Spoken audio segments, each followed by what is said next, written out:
a lot of times people get one idea and they just get fixated on it because like they don't get a lot of business ideas naturally. And so when they do get one that's good, and I do think this is a good idea, they obsess over it and they go all in on it. But they're just obsessing over it because that happens to be like their idea. It doesn't mean Yeah. that it's the best idea that they should start. Korey, Hey, Chris, how are you? good. How are you, man? I'm doing pretty good. Good. Thank you for coming on. And as I understand it, you're curious about a kayak rental business. Yeah, just that business model in general. I was intrigued by the tweet that you posted, and I had some ideas about just that business model in general.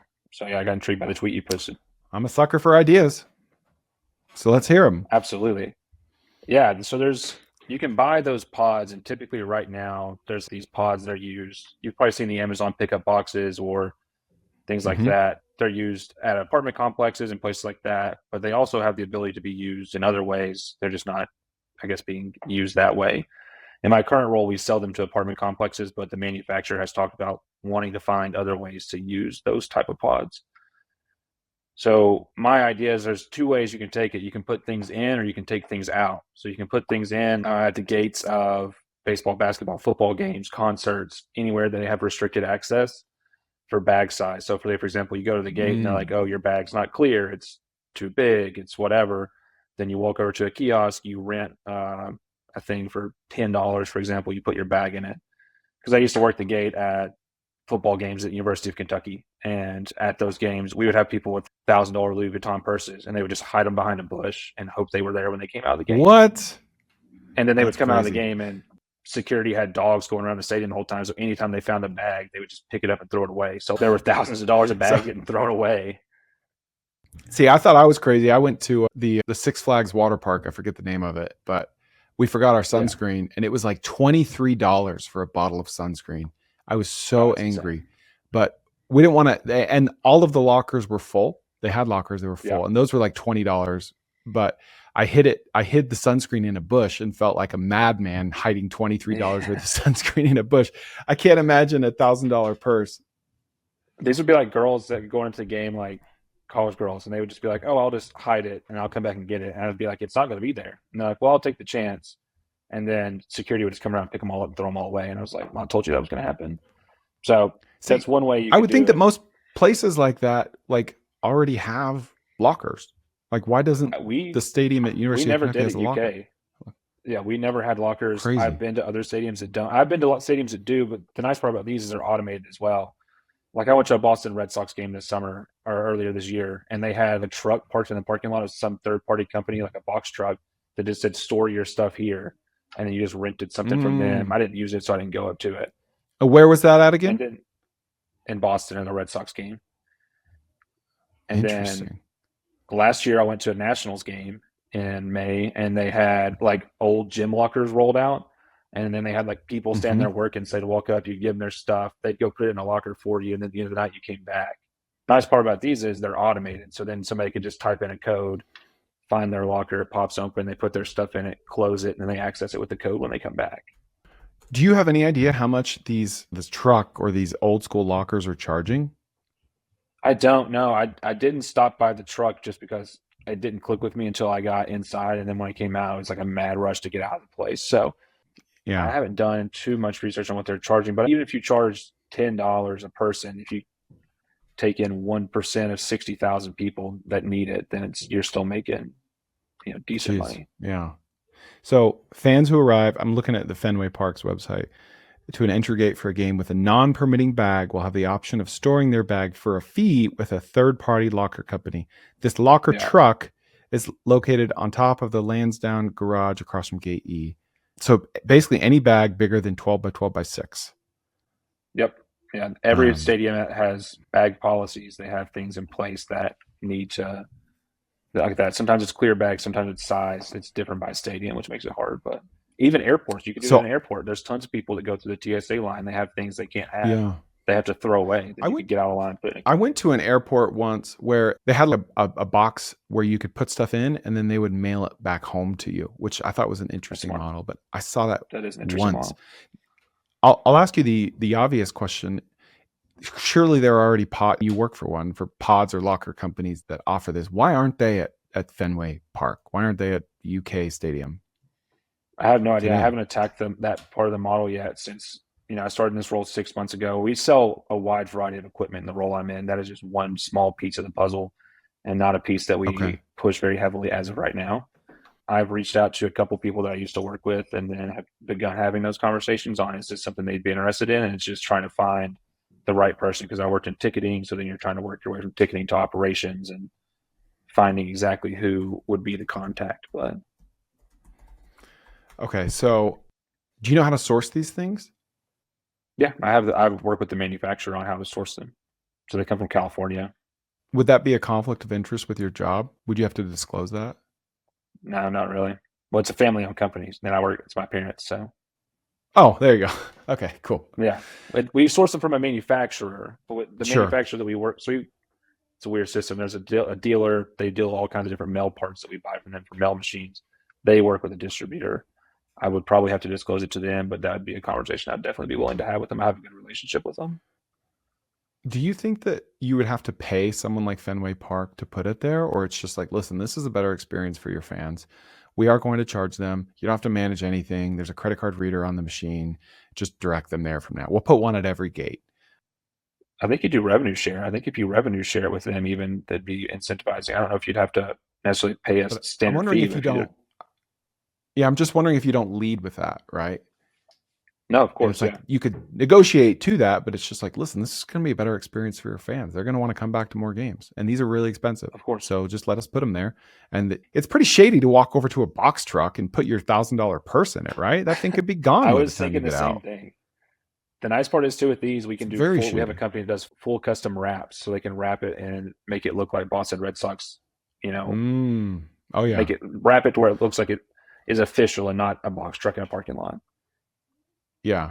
Okay, so I think you just need to get 3 or 4 people on the phone, and it's not hard to find the decision maker here. Get on LinkedIn, hop on the UK website or Fenway Park, try to find Of like the course, yeah, facilities manager or whoever, and he might not be the guy, but he's for sure going to know the guy, and just have a casual conversation with him. Like, you have the strength of already being in the industry. You're not just like some college student that like would like to try this cool idea one day. Like, you're already doing this, right? of course. And so I would just not even make it a sales call and just be like, what do you think, man? Would this work? Would you need one at every gate, every other gate? And just get his thoughts. And that could be a really, really good business. Like you said, you could make 50 grand every game, right? Oh, absolutely. I looked at I did a couple quick numbers. If you captured like 1% the NFL, NBA, college football, MLB market, it's like $40 million. If you just captured 1% of the market of That's everybody that goes to a crazy. game every year, and then That's there's also crazy. the Yeah, it's model of crazy pulling that things people aren't out. doing this. Yeah, there's the model of pulling things What do out you as mean well, pulling kind of like things the out? kayak rental.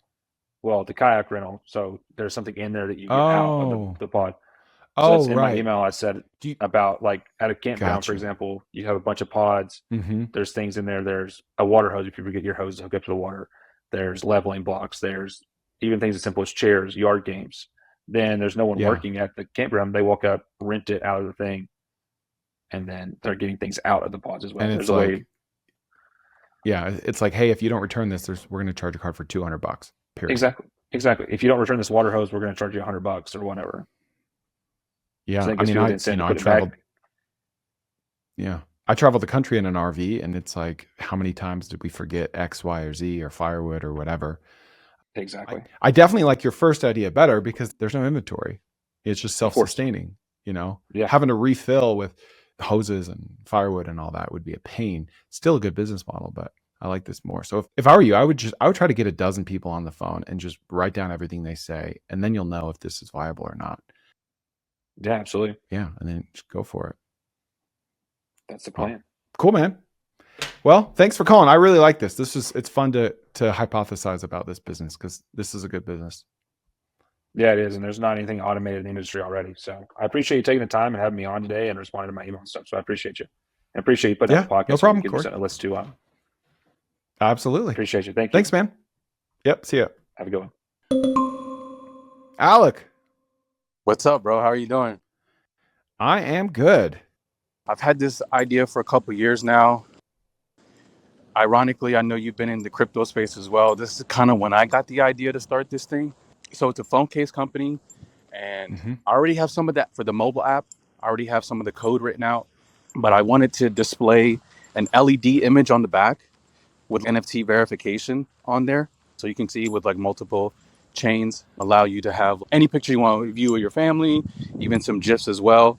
And I wanted the phone case to have two other functions as well, either like a QR code in the corner right next to where your cameras are, or an NFC communications chip. So like Hmm. a link tree or like a tappy card where people are like, oh, what's that phone case? Oh, let me scan this, or let me tap your phone. Oh, you have all your socials or whatever you want. It could be Cash App, whatever. And then to also have a little small little like clip at the bottom of the case that allows you to charge your phone as well. So didn't know. And I've had some like I've worked with some engineers, like third party contractors. They somewhat built some prototypes and they just didn't fall through. They were going in school, and I had other founders with the project that I did, and I would say the project died down, but everyone just went their own separate ways. I'm stepping out from my tent. So yeah, and I've talked to a lot of people about it. They say this is like an e-commerce type of thing, like where your mind goes and how you just like easily explain things. So where do you see, if this was your business or your idea, how would you approach it? What would you Yeah. want to do? A double-ended question. Let me see if I understand it correctly. So it would be a phone case that you develop, manufacture, sell that has like an integrated charger. So you don't need to take the case off to charge the phone. Yes. It has an NFC chip in it. And it has like, did you say like a screen on it? Like its Yeah, own like an screen LED for? screen. So let's say if you had a bored ape or a family of your picture Hmm. or your favorite GIF or meme that constantly, how some GIFs, it's like a little 2-second Hmm. video or whatever picture, uh, Yep. where it's like full color, full display. You could see it on the back. Have some like a little small cooling function in there so the case doesn't overheat, keeps your phone cool at the same time. So yeah, that's pretty much it. Did you say it was a SaaS business too? Yeah, so how it would work for you to even display your image, you're going to have to download the app. It's a free app, obviously. And I'm sure there's ways we can monetize that as well. So you're going to download the app, and there's going to be like profiles, kind of like a Facebook, whatever, but it's not going to be like it. The main purpose is not for it to be a social media thing. It's like just to connect with other users of the case, people who are into this stuff, and you'll be able to change whatever image you want, and you could just go there and just display your image. Okay. How long have you had this idea? You said you were working on it with partners half-heartedly, but then that kind of fell apart. Now it's just Exactly. you. Yeah, I would say 2 years, at least 2 years. Okay. And I just And do you started have any? doubling down. I'm sorry, I started doubling down more Okay. this year, writing more code. And I used Okay. language models to write a lot of my code. Okay. So yeah, that's So coding the app portion of yeah, it then, yeah. right? Have you ever done any hardware product before like this? No, I have not. So I think that this is a viable idea. I think that people would buy this and it would work. I think it's interesting and unique, especially if you were to integrate like an extended battery pack function to it, Mhm. because you might need that for the LED screen anyway, unless you just leech off the phone. But there's a famous saying that goes, hardware is hard, right? Like it's really, really hard. And it's going to cost 2 to 6 times as much as you think it might cost. I think this is too ambitious of a project. I think that you have the, I mean, we've talked for 6 minutes, but the fact that you're listening to this podcast and you're calling in on your lunch break and you have this drive, I think you have what it takes to be successful at hundreds of different business ideas. And I think this specific idea is one of the few that you're most likely to fail at because of the fact that it's so ambitious and it's hardware and it's software and it's e-commerce. Like all three of those things are hard and you're putting them all together. I want you to win and be successful. And I think this idea, you're less likely to do so because it's going to take a lot of money and a lot of time. I think you'll have to raise money and then you've got to make sure that you can get it developed. And then you've got to make sure that you could sell it. It's a years long process. I'm not saying you can't do it. I don't know you very well, right? You could be just an absolute killer, but I'm speaking from my own experience. And when I bite off way more than I can chew, I'm more likely to get discouraged and just shy away from entrepreneurship altogether. Whereas if I bite off something much more manageable and then get a couple wins in, start a business, start a bigger business, sell that, get a couple wins in my belt, a little bit of money in the bank. I think this idea is still going to be around in 3 to 5 years. And I do think it would work, but I think you're too early with it. What do you think about that? I kind of get what you're saying. Like, I think I've heard that quote before, and that makes a lot of sense. Like, you have to integrate all three of those things, and it's like heinous when I am like kind of like doing things. I'm like, okay, well, I need to look up like hardware things, and I need to see like the dimensions and how much this will cost. And this is obviously I haven't seen anyone with this before, so I have to get like a whole new mold. I have to do samples. I have to do different phones. It's like, am I going to do e-commerce? I can also like start, like I'm only one person. I can hustle a lot. I can go to like little U-Break, iFix, like all of the main phone carriers or like phone repair places. And I'm like, hey, I got this product. If I can give them a cut of the sales, I'm like, well, people like this. If you display it, we have some displays as soon as you come in. So it is a lot. And like I said, like everyone was half-heartedly doing it. And I'm just like the only one who's like really just stayed on the path, just like still working on this thing kind of. Yeah. So yeah, it's just tough. Like it's tough when you have an idea. If you're not the type of person that gets business ideas every 5 seconds, and that's who I am, right? Like, yeah, it's a blessing and a curse. That a lot of times people get one idea and they just get fixated on it because like they don't get a lot of business ideas naturally. And so when they do get one that's good, and I do think this is a good idea, they obsess over it and they go all in on it. But they're just obsessing over it because that happens to be like their idea. It doesn't mean that it's the best idea that they should start. And I'm glad you said that about different sizes of phones and new phones coming out every year. Cause I've had a cell phone business for a decade, 2010 to 2019. And it's brutal. There's a lot of people making cases out there, and you're going to be at the very high end of that market, but you won't have a well-known brand to support a price like that. Right. So I feel like you're picking like of the 100 hardest things out there, you've got like 6 of them in this one idea, Yeah. And I want you to win. And I kind of think what you were saying with you've already done a bunch of research, like have you heard of the sunk cost fallacy? What's that? It's this fallacy that people have where let's say you go into the casino and you play blackjack and you lose $1,000 and you're like, I'm gonna win it back. I'm gonna win it back. I'm in too deep. I'm gonna get it back. That's a fallacy. You're like, I've already spent this money, so let me just win it back. It's really no different than what an entrepreneur says if they're like already way down the line on an idea and they're like, if I quit this, then I wasted all that time. So I'm gonna keep going. Well, that's called the sunk cost fallacy. And it's a fallacy for a reason, because you don't know how much time this will take into the future or how much money, right? So let's say that I know you're a couple years into this, but let's say you've worked full time on it, as in 40-hour weeks for a year straight. I can't quit because that's all wasted time. First of all, that's not wasted at all. That's like an MBA. That's like a very cheap MBA that you've given yourself. So don't count that as wasted. Second of all, this could take 6 more years to bring to market or to make a profit. So in that sense, if you could flash forward a decade and look back, if you had that luxury, you'd be like, man, if I would have quit at year 1, that would have been really smart. Because I still had, I hadn't even tasted difficulty yet. Right. So I hope I'm not discouraging you. No, I don't want to discourage you from entrepreneurship. I just want to give you a dose of reality on this idea and how hard it will be from someone who's been in that exact industry, Yeah.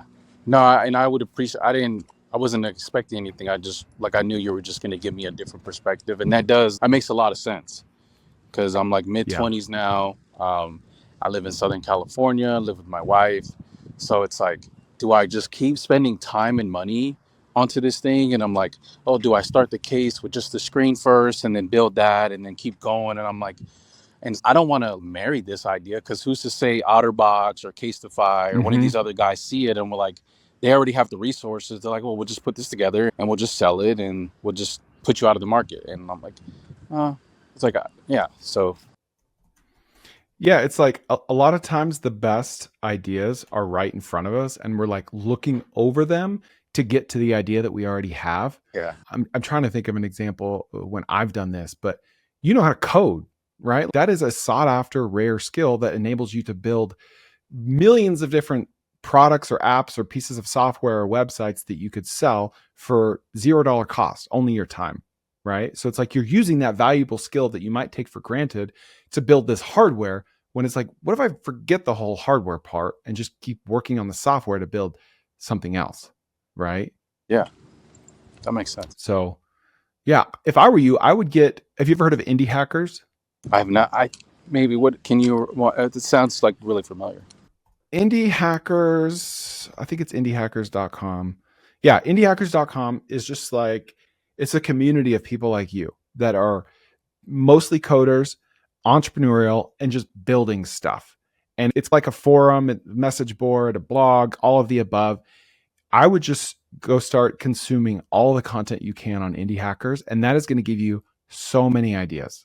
Like you're going to read about a guy who built a Chrome extension that helps you scrape Yelp for faux restaurants in Sacramento, and you're gonna be like, dude, I could do that. Wait, he grew to 10 grand MRR in 3 months. What if I did that for ice cream shops in San Francisco? It's going to give you all these ideas, and then start actively posting in there and building a community and a name for yourself. And then you could find like a marketing co-founder or another technical co-founder. And it just gets you in the game and helps you start building a community of people that are doing what you're doing and thinking like you're thinking. And you're going to get a ton of ideas from them. And then you're going to give ideas to them in the process as well. Yeah, and especially my area, like I live in Newport Beach, California. So this is one of the wealthiest places on the West Coast. So I'm like, dude, all these people around here. And I'm like, these people are just millionaires just by net worth in their homes, like equity in their house. It's not even what they have in the bank or their assets.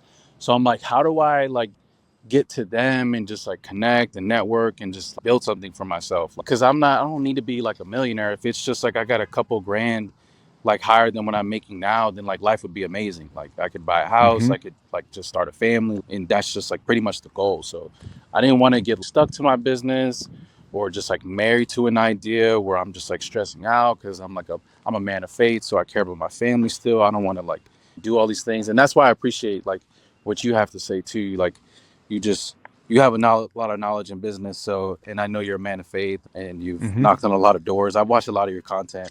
And so, yeah, no, that makes sense. I have to start doing more stuff like that, and just getting my foot out there, my name out there, and just connecting with people.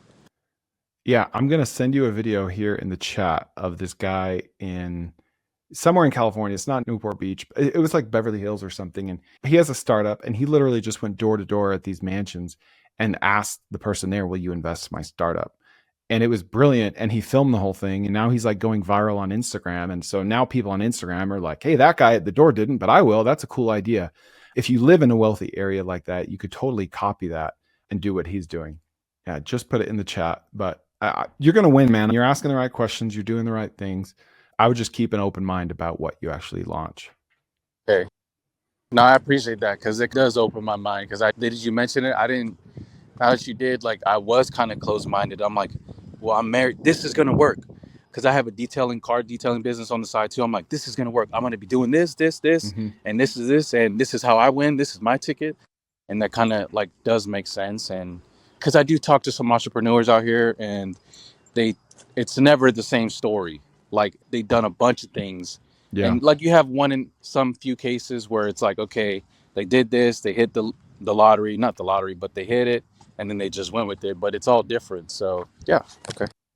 Yeah, the survivorship bias is listening to stories of people that made it and thinking, like the movie Pursuit of Happiness with Will Smith. Have you seen that? Yeah. Great movie, right? He slangs these healthcare machines. He barely makes it. He sleeps on the floor. Bro. I know. This is sick. I'm like, people would love this. This is going to be a great product. It's a great movie, but they don't make movies about all the Will Smiths out there, 100 to 1 that fail. They don't make movies about them. Yeah. You know? So that's survivorship bias. That's like, all right, I could do that. But like that, he is the outlier, right? That's the outlier. So car detailing is another thing you could be looking right over, right? Like just looking right through something that could be a huge opportunity that you're already doing. Don't let pride get in the way either, right? There's no idea that's too small, especially if you're trying to provide for your family. So, okay. Thanks. All right, man. Heck yeah, bro. No problem. All right. Good luck. Have a good one, man. Thank you. You too. You too. Bye. So you are Tiffany. Yes. Okay. I want to hear everything you got going on. And thank you for coming on, by the way. Thank you for having me. Absolutely. We don't get very many female callers, so I always love it when we do. Oh, awesome. Yeah. So, what are you dealing with? Yeah, so I bought a business last summer.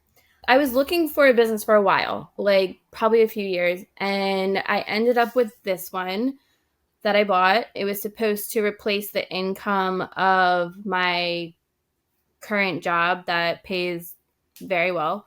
So it was supposed to replace my income. I did all the Mhm. due diligence. I had a lawyer, I had an accountant, I had a broker. You did everything right. Yeah, we were also going through the SBA. So the SBA did all their due diligence for months. Like we did due diligence for a very long time. The day after the closing of the business, we found out that pretty much everything the previous owner told us was a lie. There was supposed to be like 7 employees. The day after the closing of the business, he told me there was no employees anymore. They walked out months ago. He never told us. Oh He my even gosh. gave us like documents. Like he gave my accountant documents saying, here is all the employees, their salary, their job titles, their start date, like this is how many hours a week they work. And this was all after they all walked out on him and he didn't tell us. Real quick, were you not able to validate this because he was saying something like, I don't want to spook the employees, so I'd rather you not meet them until Yeah. after close? Was that kind of his and that's a normal reason, right? That shouldn't even be a red flag to you.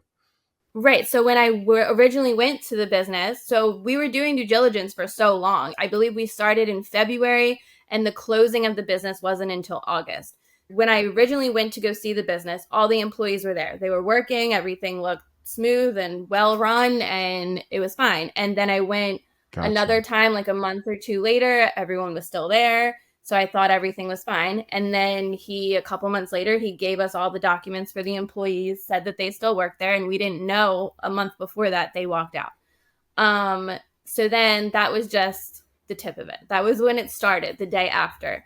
And then the day after, it was officially closed. And then I said to him, well, you need to hire new people. Like I bought a business with 7 employees. And he was like, oh no, I'm not going to hire anyone. Like you need to do that. And I'm like, Now, how am I going to do that when you didn't train me yet? So I I don't don't even know know what to anything. tell these. Yeah, Yeah. and that was the other thing. Like when the day after closing, when we had our meeting, it was like it was supposed to start training that day, like virtually. And the very first thing he said to me was, okay, so what do you want to know? And I was like, everything? Like, what do you mean? And he was like, yeah, but you don't need to know everything, right? Just like name some things you want to know about. And I was like, no, like you need to show me how to run the whole business. That's what you're getting paid for now. So show me how to run the business. And he just didn't have anything planned. He didn't know what to tell me. He literally told us like multiple times that all the employees were there. They were running the business. Everything was great. And they were not there that whole time.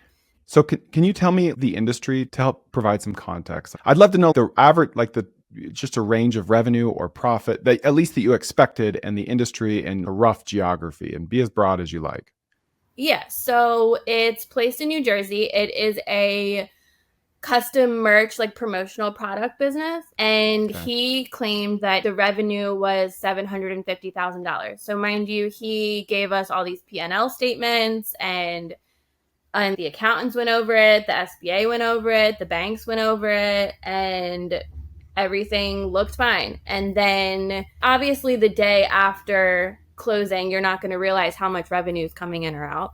So it was probably like a couple weeks after, and then my accountant did the first month of the P&L statements, and he sent it to me. I'm like, this doesn't look right. I was like, why is this so much lower than what his always was? And he was like, we went through it multiple times. Like, this is what you brought in, and this is like everything. And they were reconciling with the bank and they had all the info they needed.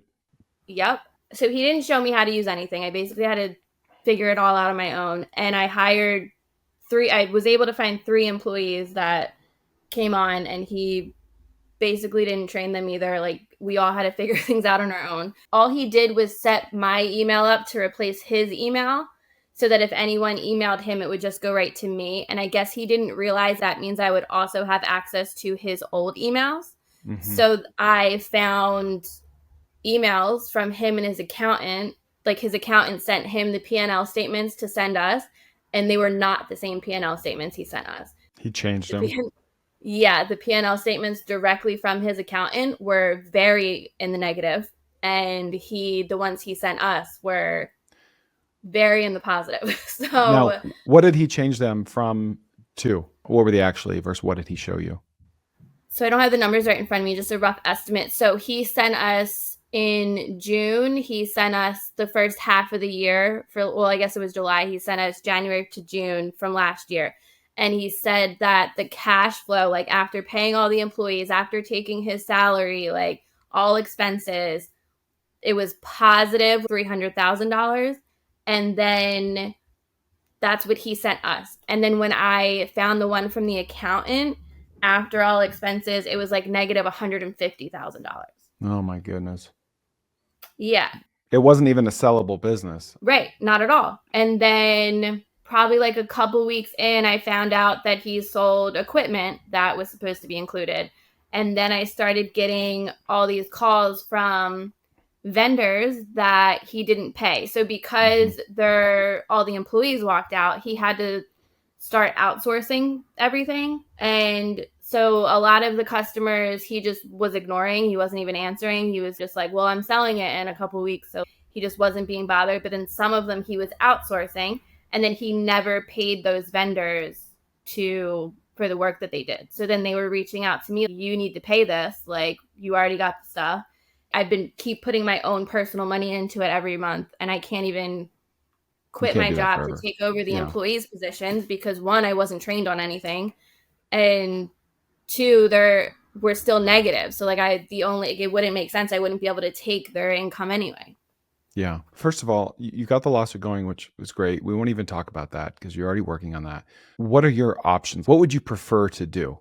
In a perfect world, if you could turn this around, because you've got run away, you've got hide, you've got get a job, you've got shut it all down, declare bankruptcy, you've got turn it around, grow it, paid marketing. What do you want to do? And what do you think are the options in front of you, the most realistic ones?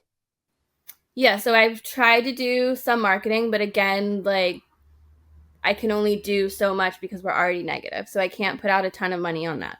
I have talked to the lawyer about bankruptcy, but we're trying to go through with the court dates and all the lawsuit before we actually go through with that to see if it's necessary. I just don't see how it's like realistic to raise the revenue that much in the amount of time that we would need it to be raised that much. So if you can't, then what do you think you'll have to do? And then let's talk about how you might be able to. So right now, I'm just waiting for the court dates and the lawsuit, and say that doesn't go in my favor for whatever reason. I don't really see how it can't, but say it doesn't. I think like my only option would be to try to sell the business, and who's going to want it. The only thing I'm thinking is if I sell it to another similar business that might want like the equipment and the customers that we do have, and they would have to get rid of their employees because they're going to already have employees, but it's not going to, like, someone who's not in the industry isn't going to buy the business when it's negative. Yeah. Are you able in the chat here to message me the domain name, and I'll keep it private? I would really like to look at the website just to see exactly what you do. Yeah. All right, there it is. Yep. Is it screen printing mostly? Yeah. Or just custom merch? So yeah, it's specialized in screen printing apparel, but we do everything. Embroidery, we can do pens, postcards, literally anything. And what's up with the 2 locations here? So yeah, that's the other thing that's a little sketchy. So it is just in Jersey. He claimed that he was opening another location at the other one, and it turns out like he wasn't. He was just making that up. And then he also claimed that he was franchising it, and then we found out that also wasn't true. So that other location does not exist. We keep trying to take it off, and there's like issues with the website, but it is just the one location. How long had he been in business, and how did he acquire the customers that he has? So mind you, I'm just getting this from him, and he hasn't been truthful about 95% of the stuff. So this is just what I'm hearing from him. He started it in 2018, and apparently he did no marketing or anything. It was like word of mouth. His dad is in the same industry, so his dad got him customers, and that's the other, like, his dad is well known in the area, and that's the other thing. Both of them I don't know what he's trying to do. Yeah. So he claims he launched in 2018. It's always just been organic as far as acquiring customers goes. That's how Yeah. he framed it. Yeah. He told us there was no marketing, so there was plenty of room to grow and all this stuff. But I'm not sure how accurate that is anymore. Yeah. And what does your average customer look like? How much are they spending? Is it a school? What type of person is it? Yeah, so we do quite a few schools and like recreation centers that work with like team sports and stuff. And then we do businesses, a lot of businesses like landscaping, construction workers, stuff like that. And then we'll also do like smaller things where people just want like a sweatshirt for their grandson or something. But most of our stuff is like bigger businesses like ice cream shops, construction places, landscaping, schools, stuff like that. Okay. And have you been able to, when did you close again? Like when did this all go down?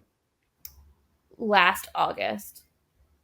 Okay. So you've been at this for a while then. Yeah. So you started in February of 2023.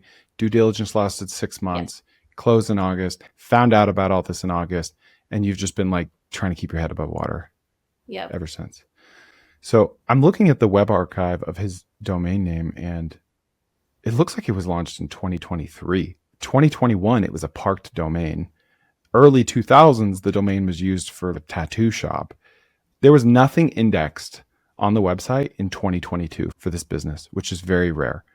Yeah, I don't know, unless he just, I don't know why he would just start the website right before he put it up for sale. Right. I guess he did then. Honestly, it looks like he did. Yeah. I'm looking at whois.com, the URL on whois.com, and it so registered in 2021. So it looked like this domain was active in the early 2000s. So someone let it expire. It was registered again at the very end of 2021, so basically 2022. And then people weren't really doing anything with it until 2022. And then 2023 is when Google started indexing it. And back then it looked like what it looks like now, but it looks like he just built this as a front to sell it, like as a fraud. Yeah, it seemed like what we've been like finding is that like it seemed like he, right before he listed it, he put all these things in place to make it look more legit than it was. Yeah.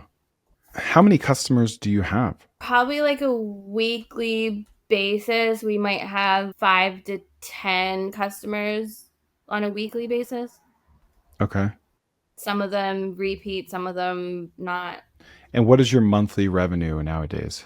Let me bring that up. It varies because it is a very like seasonal. So like right now is our slower season because it's summer, so like schools aren't doing anything. So it does vary. So let me see what last month brought us in. Are any drugs involved with this seller? Is he like addicted to gambling, or do you know of anything like that? Not that I know of, but I guess anything's possible at this point. So my guess is, like you said, his dad's in the industry. They probably know the industry really well. They speak the language. I bet you anything that he started this business with the intent of it actually being a business. Launch didn't really go well. He cobbled together some customers. He didn't like what the numbers looked like. And then just being completely uncaring psychopath, sociopath, just lied, faked everything he could to get some money out of it. And then was just totally cool lying to anyone about anything because he saw 6 figures coming into his bank account in the near future. Yeah. So last month the revenue was 28,000. Owner's name start with a B? Yes. Okay. The month before was like 30,000.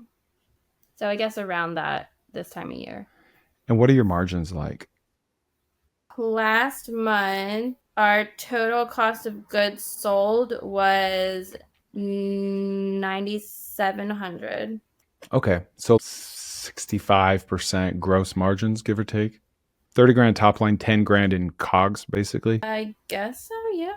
Okay. So then out of that 20 grand left, you're paying employees.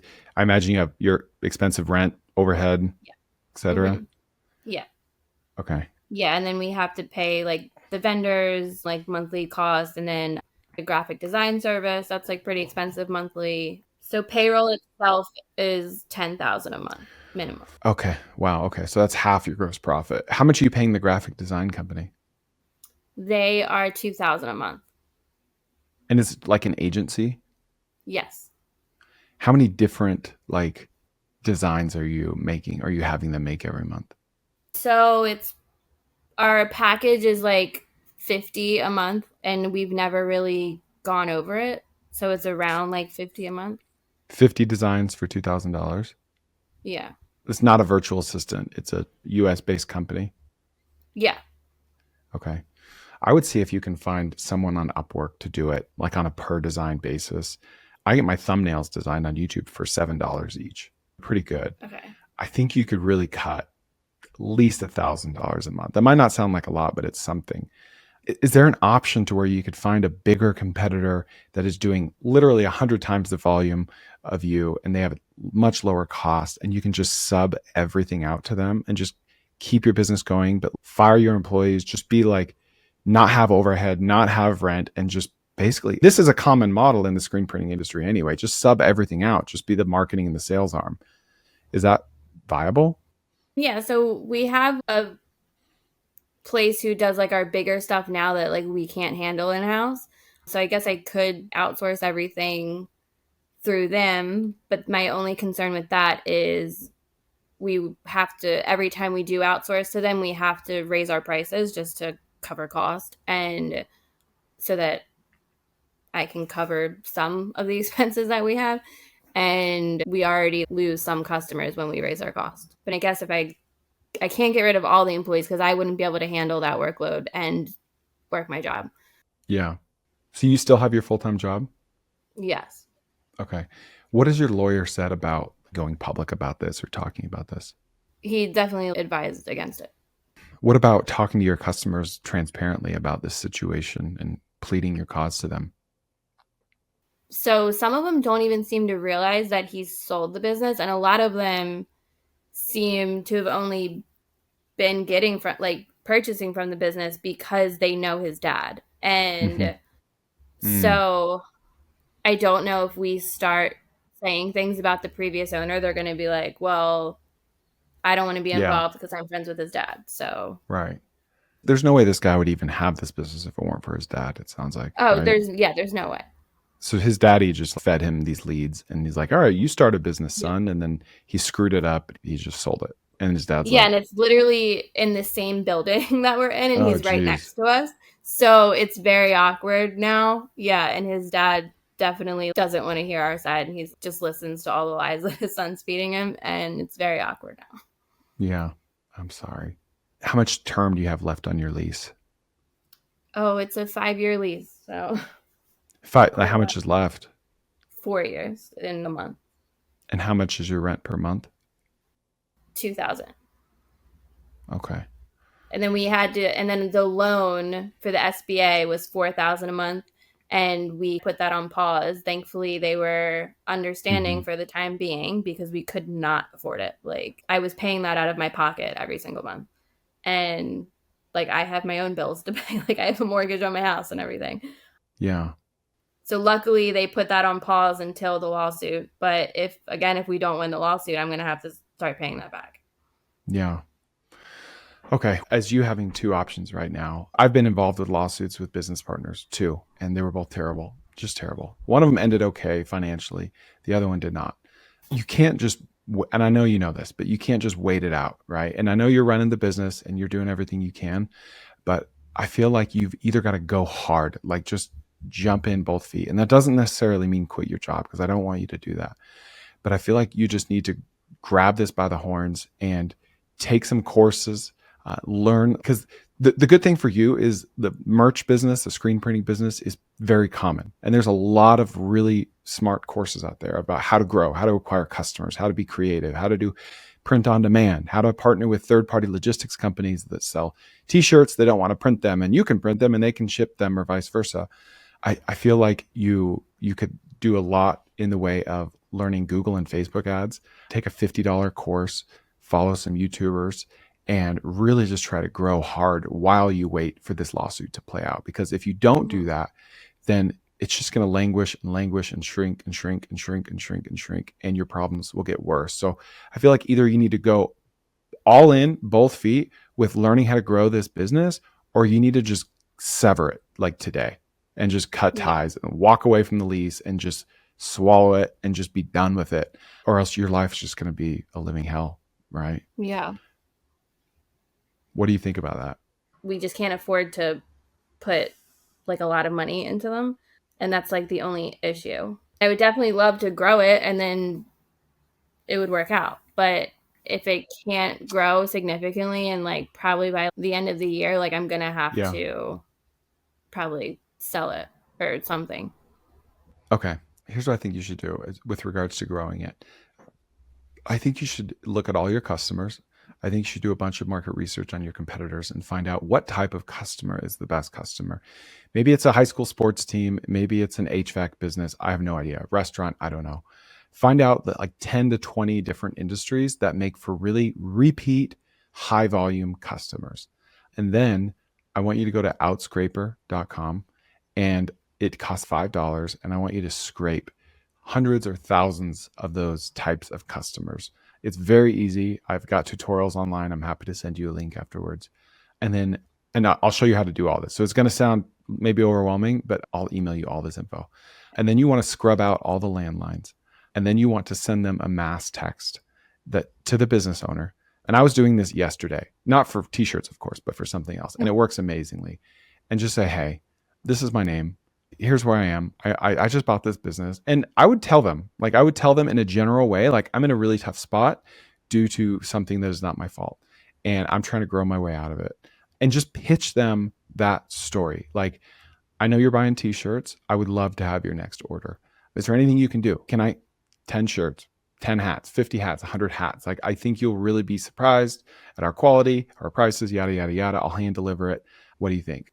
Now, there's a strategic way to give that pitch. That's not like your first text. I would start the text by qualifying them, saying, hey, do you still own X, Y, or Z business? And then just try to like tell them your story. It's a unique story, right? Like you can use that negative occurrence to your advantage. You don't want to go shout it from the rooftops because you don't want to get countersued or whatever. Yeah. But you can tell them that you're dealing with something really tough right now due to something that is outside of your control. And you're selling a commodity, right? And so usually that's looked at as a negative. Use that as a positive, right? Like, oh, we're just selling a commodity, so it's a race to the bottom. No, we're selling a commodity, which means everyone buys it, right? Everyone buys my thing. And so they're either going to buy it from me or from someone else. So you need to have at least, if not a better story than someone else, a different story that's from the heart. And I know that some people will resonate with it. It's just a numbers game. Maybe it's 1%, maybe it's 30%, but you've got to put a lot more hooks in the water, right? You've got to put yourself out there and your story out there as much as will not, get you sued. Yeah. So I have the employees doing it every single day, reaching out to businesses, but we haven't tried that method of just being honest about why we need to raise the revenue. Mm-hmm. I mean, I won't be like fully transparent about all the details, but yeah, we should definitely try that method. And I would definitely, if you could send me that information on how to use that website, I would definitely start it today. I will absolutely do that. Thank you. Yeah.